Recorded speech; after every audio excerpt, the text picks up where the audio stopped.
Hello students, welcome to your Vidur academy. मैं प्रदीप कुमार आपके सामने उपस्थित हूँ स्टैटिक जीके का नेक्स्ट पार्ट लेकर, जिसमें आज हम डिस्कस करेंगे डांस से रिलेटेड वो सभी क्वेश्चंस जो रेलवे ने अब तक किसी न किसी एग्जाम में पूछे हैं और ये क्वेश्चंस आगे भी पूछे जाएंगे। तो चलिए स्टार्ट करते हैं आज का सेशन। उससे पहले अभी तक आपने चैनल को सब्सक्राइब नहीं किया है तो चैनल को सब्सक्राइब कर लीजिए और वीडियो को अपने दोस्तों में शेयर कर दीजिए। आज का पहला क्वेश्चन है, संगीत भारत की पहली राष्ट्रीय संगीत नृत्य एवं नाटक अकेडमी इनमें से कौन सी थी? बताइए कौन सी थी? तो इसका सही जवाब हो जाएगा ऑप्शन ए, संगीत नाटक अकेडमी। भारत की पहली राष्ट्रीय संगीत नृत्य एवं नाटक अकेडमी संगीत नाटक अकेडमी है। इसकी स्थापना भारत सरकार द्वारा 31 मई 1953 को हुई थी। यह संस्कृत मंत्रालय के अंतर्गत आने वाली एक स्वायत्त संस्था है। अपनी स्थापना के बाद से ही यह अकेडमी देश के प्रदर्शन कला के क्षेत्र में शीर्ष निकाय के रूप में कार्य कर रही है। संगीत, नृत्य एवं नाटक के रूप में यह अकेडमी विविध संस्कृतियों की विशाल अमूर्त विरासत को सुरक्षित कर रही है और बढ़ावा दे रही है, और इसका मुख्यालय नई दिल्ली में है।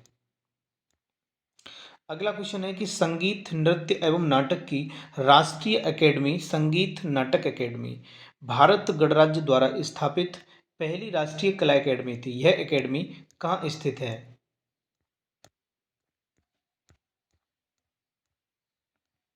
तो इसका सही जवाब हो जाएगा ऑप्शन सी, नई दिल्ली में। अगला क्वेश्चन है कि पद्म भूषण से सम्मानित की जाने वाली प्रथम भारतीय भरतनाट्यम नर्तकी का नाम बताइए। पद्म विभूषण से सम्मानित, तो इस प्रश्न का सही जवाब हो जाएगा ऑप्शन डी, सोनल मानसिंह। ये पद्म विभूषण से सम्मानित की जाने वाली प्रथम भारतीय भरतनाट्यम नर्तकी थी। सोनल मानसिंह उड़ीसा नृत्य की प्रसिद्ध नृत्यांगना है। ये उड़ीसा के अतिरिक्त भरतनाट्यम, कुचिपुड़ी, छऊ नृत्य से भी जुड़ी हैं। इन्हें संगीत नाटक अकेडमी ने 1987, पद्म भूषण 1992 में और पद्म विभूषण 2003 प्रदान किया गया है। ये पद्म विभूषण से सम्मानित की जाने वाली प्रथम भारतीय भरतनाट्यम नर्तकी थी। अगला क्वेश्चन है, माइकल जैक्सन 1991 के हिट गाने ब्लैक और वाइट यानी ब्लैक और वाइट के म्यूजिक वीडियो में प्रस्तुत एकमात्र भारतीय नृत्य का कौन सा रूप था? तो इसका सही जवाब हो जाएगा option D, Odissi. Michael Jackson के 1991 के हिट गाने ब्लैक और वाइट के म्यूजिक वीडियो में प्रस्तुत एकमात्र भारतीय नृत्य ओडिसी था।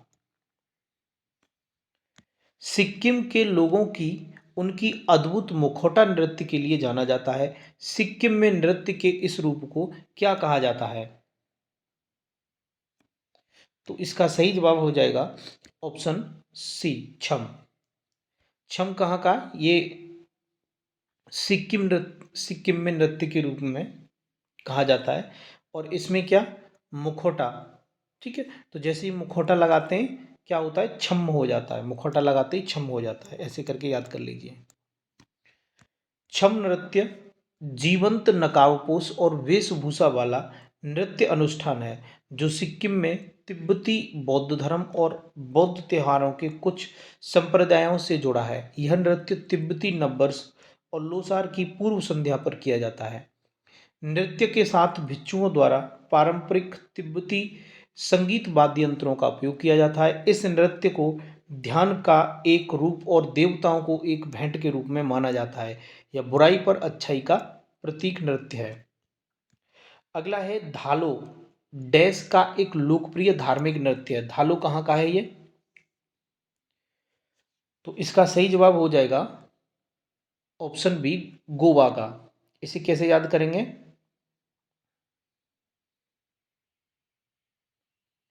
देखिए, गोवा को गधा, गधा ऐसे गधा से याद कर लीजिए, ठीक है, गधा, ठीक है। गधा, ग से गोवा, धा से धालो।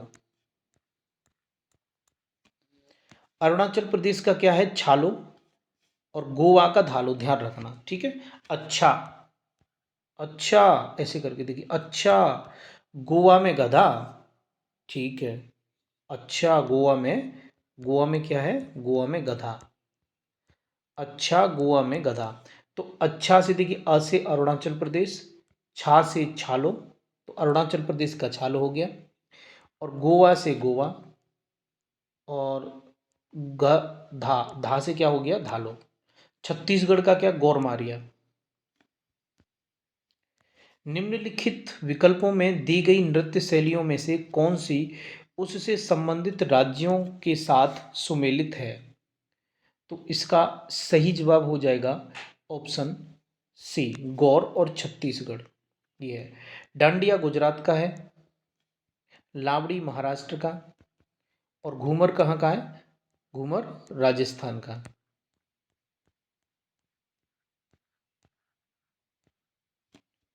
केरल के देखिए कथकली और मोहिनीअट्टम, उत्तर प्रदेश के चरकुला, कथक, नौटंकी, छत्तीसगढ़ का गौर डंडा।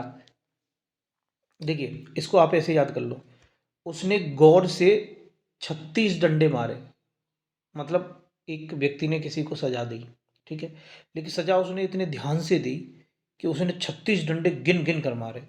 तो आप ध्यान नहीं, गौर, यहाँ पर गौर शब्द का प्रयोग करो, ठीक है। उसने 36 डंडे गौर से मारे, तो गौर से गौर, डंडे से डंडा, और 36 से छत्तीसगढ़। गुजरात का गरबा, डांडिया, रास और टिप्पणी, राजस्थान का घूमर, कालबेलिया, छारी, और महाराष्ट्र का लावड़ी और तमाशा। महाराष्ट्र के पारंपरिक लोक रंगमंच का नाम बताइए। तो महाराष्ट्र का इनमें से कौन सा है? तमाशा है। तमाशा महाराष्ट्र की लोक नाटक शैली है। प्रारंभ में ऐसे लोगों के समूह के रूप में जाना जाता था जो नाचने गाने वाले होते थे। पेशवाओं के काल से इसका स्वरूप एक निश्चित प्रकार का होता गया, तथा यह वर्तमान स्वरूप में सामने आया। इस शैली ने चलचित्रों तथा आधुनिक रंगमंच को भी प्रभावित किया है। अगला क्वेश्चन है, निम्नलिखित में से कौन सा महाराष्ट्र का लोकप्रिय नृत्य है? तो महाराष्ट्र का कौन सा है इनमें से? तमाशा, ठीक है, महाराष्ट्र का है तमाशा।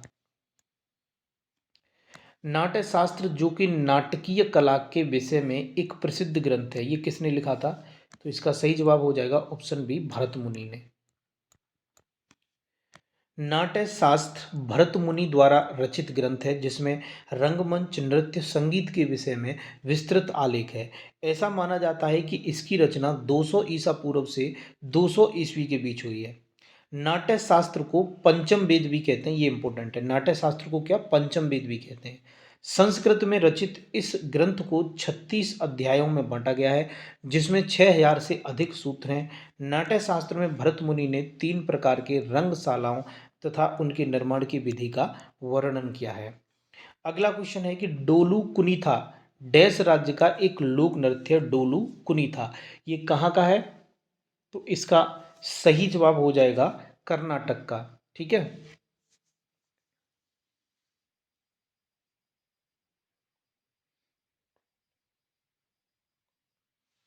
तो इसको कैसे याद करेंगे? देखिए ऐसे याद कर लीजिए, काना डोले, ठीक है, काना ने डोले बनाए, ठीक है, काना ने डोले बनाए। काना ने क्या किया? डोले सोले बनाए, ठीक है, काना ने डोले सोले। तो काना से कर्नाटक, डोले से डोलू कुनी था। डोलू कुनी था कर्नाटक का एक प्रमुख लोकप्रिय ड्रम नृत्य है, जिसे कर्नाटक के भेड़ चारक समुदाय के पुरुषों द्वारा किया जाता है। इन आदिवासियों को कुरुबा कहा जाता है। इसके अलावा यक्षगान, छुट्टारी, सुग्गी, करगा और लांबी ये कर्नाटक के प्रमुख लोक नृत्य हैं। अगला क्वेश्चन है, दुम्हाल एक नृत्य है जो निश्चित किस क्षेत्र में है? ये कश्मीर में है। दुम्हाल बड़ा फेमस है, आपको पता होगा। निम्नलिखित में से कौन सा एक राजस्थान का पारंपरिक नृत्य नहीं है? तो कौन सा नहीं है राजस्थान का इनमें से? मेरे हिसाब से ऑप्शन सी नहीं होना चाहिए, दुम्हल, क्योंकि ये तो अभी पढ़ा था हमने। देखिए दुम्हल ये कहाँ पर है? ये कश्मीर में है ना, तो ये तो कश्मीर का हो गया। ठीक है, जम्मू कश्मीर का धूमल। बाकी कठपुतली, घूमर और ये गेर, ये सब राजस्थान के हैं। अगला क्वेश्चन है कि पदुचेरी का लोक नृत्य इनमें से कौन सा है? पदुचेरी का, तो आई थिंक इसका ऑप्शन होना चाहिए ऑप्शन सी, गराडी। चलिए देखते हैं कौन सा। बिल्कुल गराडी इसका सही आंसर है। ठीक है, गराडी। गराडी पदुचेरी का मशहूर लोक नृत्य है। गराडी लोक नृत्य का उद्भव पदुचेरी में हुआ था। इसका विकास हिंदू महाकाव्य रामायण के काल के आसपास माना जाता है। इस नृत्य में पुरुष कलाकार वानर का रूप धारण कर विभिन्न हाव भाव और मुद्राएं दर्शाते हैं। अगला क्वेश्चन है कि भारतीय नृत्य शैली मणिपुरी में अधिकांशतः किस पर आधारित प्रसंगों का चित्रण होता है? मणिपुरी की बात हो रही है, तो इसका सही जवाब हो जाएगा ऑप्शन डी, कृष्ण और गोपियों पर आधारित ये मणिपुरी में आधारित प्रसंगों का चित्रण होता है। मणिपुरी नृत्य, ये मणिपुर का प्राचीन नृत्य है। यह मुख्यतः हिंदू वैष्णव प्रसंगों पर आधारित होता है, जिसमें राधा और कृष्ण के प्रेम प्रसंग प्रमुख है। इस नृत्य शैली में 64 प्रकार के रास प्रदर्शित होते हैं।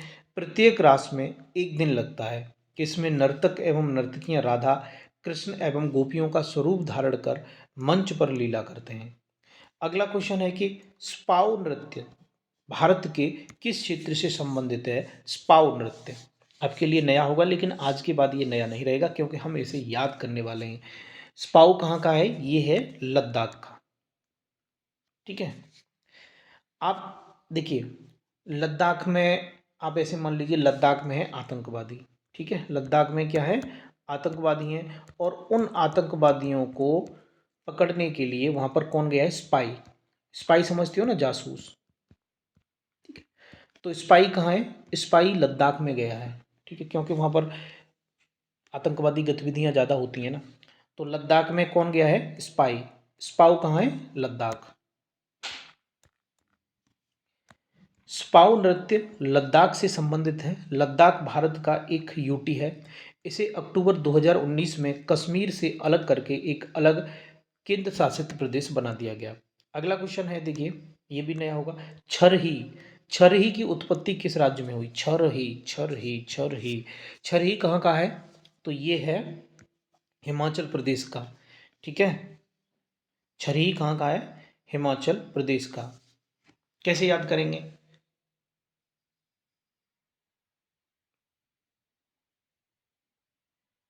देखिए इसको ऐसे याद करते हैं।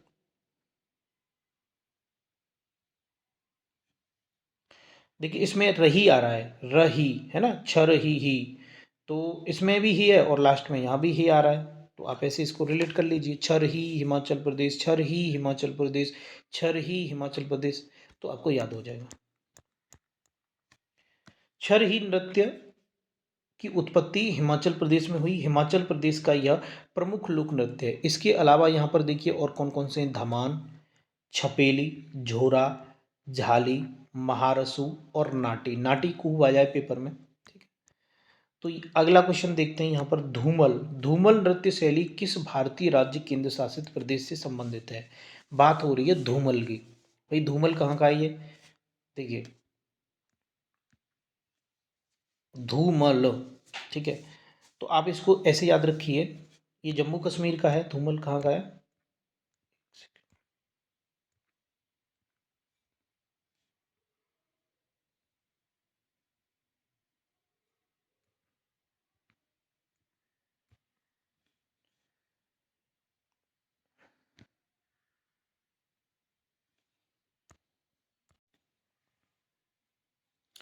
ऐसे याद कर लीजिए। देखिए धूमल जम्मू कश्मीर का है। तो धूल जम गई, धूल जम गई उसके चेहरे पे। चेहरे पे क्या हुआ? धूल जम गई, उसके चेहरे पे धूल जम गई, तो धूल से धूमल, जम गई से जम्मू कश्मीर। धूमल कहाँ का है? धूमल लोक नृत्य मुख्य रूप से जम्मू कश्मीर राज्य से संबंधित है। यहाँ के अन्य लोक नृत्य हैं जैसे राउफ, कूद, हिकात आदि। पंजाब के हैं भांगड़ा, माफ कीजिए, गिद्धा और धमान। ठीक है, गुजरात के हैं गरबा, डांडिया और पढ़ियारी। अगला है कि निम्नलिखित में से कौन सा शास्त्रीय नृत्य अपने वर्तमान रूप से मुगल परंपरा से प्रभावित है? तो इसका सही जवाब हो जाएगा ऑप्शन सी, कथक। ये तो पता ही होगा, बहुत फेमस है, यूपी का है। कथक नॉर्थ इंडिया का एक प्रमुख शास्त्रीय नृत्य है। कथक शैली का जन्म ब्राह्मण पुजारियों द्वारा हुआ, जो कि कथक कहे जाते थे, कथित कहे जाते थे। उत्तर भारत में मुगलों के आने पर इस नृत्य को शाही दरबार में ले जाया गया और इसका विकास एक परिष्कृत कला के रूप में हुआ।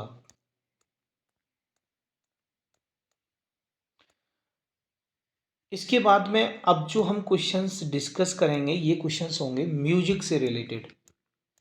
ठीक है, म्यूजिक से रिलेटेड हम वे सभी क्वेश्चंस डिस्कस करेंगे जो रेलवे ने अब तक किसी न किसी एग्जाम में पूछे हैं और ये आगे भी पूछे जाएंगे। तो चलिए, पहला क्वेश्चन है, निम्नलिखित में से किसने 1947 में भारत की स्वतंत्रता के अवसर पर लाल किले पर शहनाई वादन किया था? तो ये कौन थे? तो इसका सही जवाब हो जाएगा ऑप्शन सी, बिस्मिल्लाह खां। 15 अगस्त 1947 को जब पूरा देश स्वतंत्रता के प्रथम क्षणों के अद्वितीय आह्लाद से प्रफुल्लित हो रहा था, तब दिल्ली के लाल किले से संपूर्ण राष्ट्र का अभिवादन करने वाले प्रथम भारतीय बने उस्ताद बिस्मिल्लाह खां। उन्होंने भारत के प्रथम प्रधानमंत्री नेहरू जैसे श्रोताओं के समक्ष अपनी शहनाई का मधुर वादन किया था। इसी के पश्चात पंडित नेहरू ने अपना प्रसिद्ध भाषण ट्रेस्ट विद डेस्टिनी दिया था। ठीक है, तो इसको भी ध्यान रखना। अगला क्वेश्चन है कि निम्नलिखित में से कौन सा कर्नाटक संगीत में प्रयुक्त परक्यूजन इंस्ट्रूमेंट नहीं है, यानी आघात वाद्य नहीं है? तो इसका सही जवाब हो जाएगा ऑप्शन डी। ठीक है, मंडोलिन। मंडोलिन क्या है? ये आघात वाद्य नहीं है, बाकी घंट, मृदंग, मोरचंग ये सभी हैं। कर्नाटक संगीत में शास्त्रीय संगीत की दक्षिण भारतीय शैली है। यह संगीत अधिकांशतः भक्ति संगीत के रूप में होता है, जिसकी रचनाएं हिंदू देवी देवताओं को संबोधित है। मंडोलिन ल्यूट परिवार में एक तार वाला संगीत वाद्य यंत्र है, जबकि घटम, मृदंग, मोरचंग ये सभी आघात वाद्य यंत्र के उदाहरण हैं। भरत मुनि द्वारा संकलित नाट्य संगीत में, नाट्य शास्त्र में संगीत वाद्य यंत्रों को ध्वनि की उत्पत्ति के आधार पर चार प्रमुख वर्गों में बांटा गया है। ये हैं तारवाद्य, दूसरा वायुवाद्य, तीसरा चमड़ा के वाद्य, चौथा आघात के वाद्य। वाद्य साजों के रूप में तानपुरा और पखवाज के साथ पुरुषों द्वारा पारंपरिक रूप में किस गायन शैली का प्रदर्शन किया जाता है? तो इसका सही जवाब हो जाएगा ऑप्शन डी, ध्रुपद। वाद्य साजों के रूप में तानपुरा और पखवाज के साथ पुरुषों द्वारा पारंपरिक रूप से ध्रुपद शैली का प्रदर्शन किया जाता है। ध्रुपद गायन शैली का प्रदर्शन तानपुरा और पखवाज के साथ पुरुषों द्वारा किया जाता है। इस गायन शैली में गाते समय फेफड़ों पर अधिक जोर पड़ने के कारण इसे मर्दाना गायन भी कहते हैं। इस गायन शैली राग की शुद्धता, स्वर शब्द के शुद्ध उच्चारण, गमक, ताल, लयबद्धता इत्यादि तत्वों पर बेस है। इसकी उत्पत्ति 13वीं शताब्दी में मानी जाती है, 13वीं 14वीं के लगभग। निम्नलिखित में से किस तिकड़ी को कर्नाटक संगीत की त्रिमूर्ति कहा जाता है? तो इसका सही जवाब हो जाएगा ऑप्शन बी, त्यागराज, मुत्तुस्वामी दीक्षितर और श्यामा शास्त्री। इसको कर्नाटक संगीत की त्रिमूर्ति कहा जाता है। कर्नाटक संगीत शास्त्रीय संगीत की दक्षिण भारतीय शैली है। यह अधिकांशतः भक्ति संगीत के रूप में होता है। इसके अंतर्गत अधिकतर रचनाएं हिंदू देवी देवताओं को समर्पित होती हैं। पुरंदरदास को कर्नाटक संगीत के जनक के रूप में जाना जाता है। पुरंदरदास को। कर्नाटक संगीत की भिन्न भिन्न शैलियों को देखने में मिलती हैं, जैसे गीतम, सुलादी, राजाती, जाति स्वरम, वर्णन, कीर्तनम, कृति, पद, ज्वाली, तिल्लाना, पल्लवी, तनम आदि। त्यागराज, मुथुस्वामी दीक्षितार, श्याम शास्त्री को कर्नाटक संगीत शैली की त्रिमूर्ति कहा जाता है। अगला है कि दादरा ताल नामक हिंदुस्तानी शास्त्रीय ताल में कितने नाद होते हैं? तो इसका सही जवाब हो जाएगा ऑप्शन ए। कितने होते हैं? 6। दादरा ताल नामक हिंदुस्तानी शास्त्रीय ताल में 6 नाद होते हैं। दादरा ताल नामक हिंदुस्तानी शास्त्रीय ताल में 6 नाद तथा 2 विभाग होते हैं। ये 6 नाद कौन कौन से? धा, धी, ना, धा, तू, ना। दादरा गायन शैली यह हिंदुस्तान शास्त्रीय संगीत की एक सरल गायन शैली है। प्रारंभ में यह दादरा ताल के साथ ही गाई जाती थी, परंतु कालांतर में अन्य हल्के तालों जैसे कहरवा ताल आदि के साथ भी गाई जाने लगी। यह आगरा और बुंदेलखंड में अधिक प्रचलित है। अगला है, निम्नलिखित में से कौन सा राज्य सैकुटी जाई की लोक संगीत परंपराओं का उद्गम स्थल है? सैकुटी जाई, तो इसका सही जवाब हो जाएगा ऑप्शन सी, मिजोरम। ठीक है।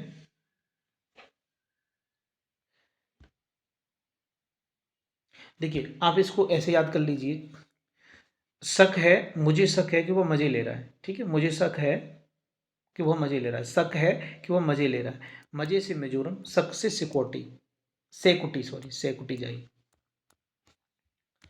सेकुटी जाई मिजोरम की लोक संगीत परंपराओं का उद्गम स्थल है।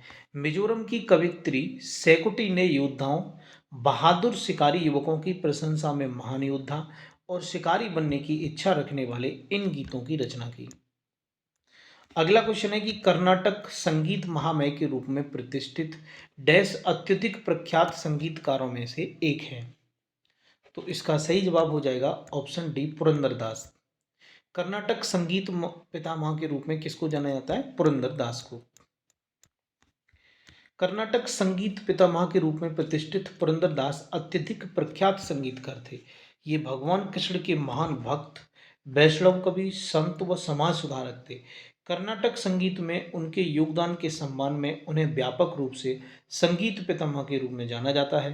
यह द्वैत दार्शनिक व्यास तीर्थ के शिष्य थे। अगला है कि निम्नलिखित में से किसने गिटार को हिंदुस्तानी शास्त्रीय संगीत के एक वाद्य के रूप में प्रसिद्ध किया? तो ये कौन सा है? इसका सही जवाब हो जाएगा ऑप्शन बी, पंडित ब्रजभूषण काबरा। ब्रजभूषण काबरा को शास्त्रीय संगीत के एक वाद्य के रूप में प्रसिद्ध किया था। पंडित ब्रजभूषण काबरा एक भारतीय संगीतकार थे जिन्होंने भारतीय शास्त्रीय संगीत में गिटार को एक वाद्य के रूप में लोकप्रिय बनाया। बोन गीत यानी मुख्य रूप से डैश की लोक गीत शैली है। तो इसका सही जवाब हो जाएगा असम की। बोन कहाँ की है? असम की।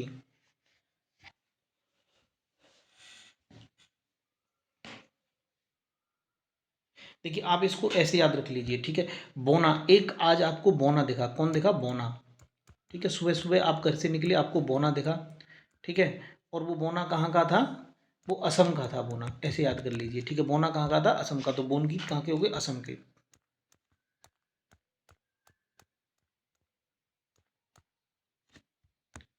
बोन गीत मुख्य रूप से असम की एक लोकगीत शैली है। बोन गीत असम के स्थानीय युवाओं द्वारा गाया जाता है।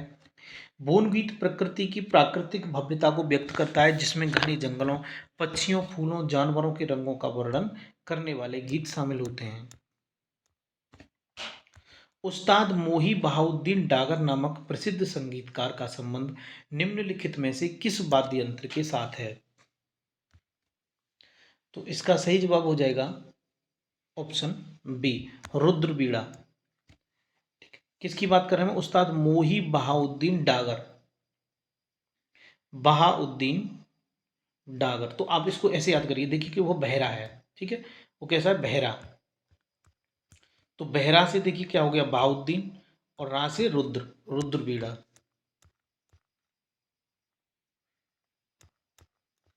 आप पूरा ऐसे याद रखिए इसको। माही बहरा है, माही बहरा है। ठीक है, तो माही से मोही, बहाउद्दीन डागर, और रा से क्या हो जाएगा? रुद्र। बांसुरी हरिप्रसाद चौरसिया काफी फेमस है। रुद्रबीला उस्ताद मोही बहाउद्दीन डागर। सितार के पंडित रविशंकर और तबला के जाकिर हुसैन। अगला क्वेश्चन है, और आज का इसे अंतिम क्वेश्चन रखते हैं, ठीक है। भारतीय शास्त्रीय गायक पंडित जसराज इनमें से किस घराने से संबंधित हैं? तो इसका सही जवाब हो जाएगा ऑप्शन बी, मेवाती घराने से हैं ये। किसकी बात कर रहे हैं हम? पंडित जसराज की। देखिए इसको कैसे याद रखेंगे,